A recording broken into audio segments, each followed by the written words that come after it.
Hola, hola, salam. Aujourd'hui, on va parler d'un sujet très grave mais très important. Une affaire criminelle terrible qui a choqué le monde entier, mais surtout qui est malheureusement à tort parfois liée à l'islam. Il s'agit de l'affaire Shafia, une famille qui fut condamnée pour avoir tué leur fille et une autre femme au nom de l'honneur. Je vais te raconter cette affaire dans les détails et surtout t'expliquer ce que dit la loi islamique à ce sujet. Spoiler alerte, ce qu'ils ont fait est formellement interdit en islam. Tout d'abord, petit résumé des faits. L'affaire se déroule au Canada en 2009. Une voiture est retrouvée dans un canal avec 4 femmes noyées à l'intérieur.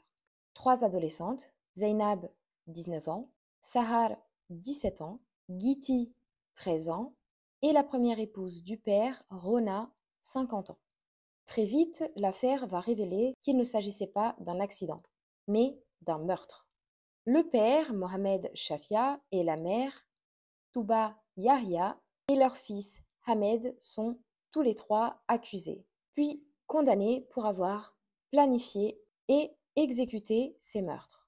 Leur motif, les filles auraient déshonoré la famille en adoptant tout simplement un style de vie occidental, fréquentation, réseaux sociaux, vêtements, sauf que ce que ses parents appellent l'honneur est en réalité un crime cruel, prémédité et injustifiable. Il faut être très très clair ici. Ce genre de meurtre dit d'honneur, c'est culturel, hein, pas du tout religieux. Il est formellement interdit en islam de tuer quelqu'un sans droit légitime. Le Coran dit clairement, je cite, quiconque tue une personne sans que celle-ci ait tué une autre ou commis de corruption sur la terre, c'est comme s'il avait tué toute l'humanité.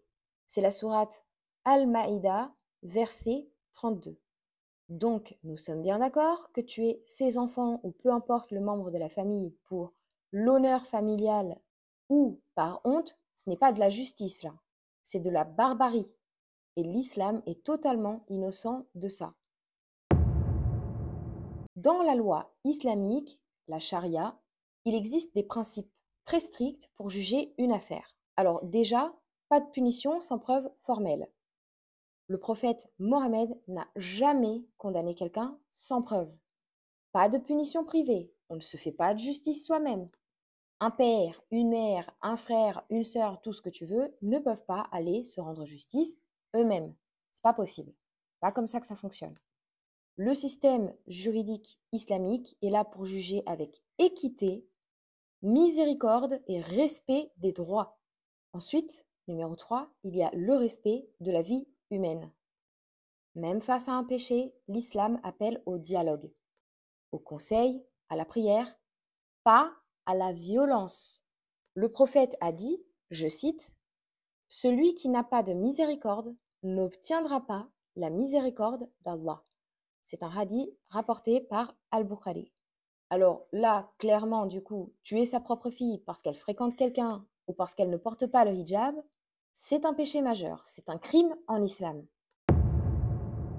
Le truc, c'est que malheureusement, dans encore beaucoup de pays et beaucoup de régions, en fait, ils mélangent les traditions locales avec la religion. On croit qu'une fille qui salit l'honneur de la famille mérite une punition, alors que l'islam à aucun moment ne parle d'honneur au détriment de la justice. L'honneur en islam, ce n'est en aucun cas le contrôle des femmes, c'est la piété, le bon comportement, la sincérité, la patience. Beaucoup de ces crimes, en fait, ont lieu malheureusement dans des pays où les gens ne connaissent pas vraiment leur religion au final. Ils ne connaissent pas vraiment l'islam. Ou alors, ils vont utiliser la religion pour justifier leurs actes de violence, en interprétant comme ils veulent la religion. Sauf que c'est pas comme ça que ça fonctionne. Mais le plus grave là-dedans, c'est qu'au final, ces affaires-là vont donner une image non seulement fausse, mais surtout horrible de notre religion en fait. Alors qu'en réalité, notre religion, elle est fondée sur la justice, sur la miséricorde, sur la paix.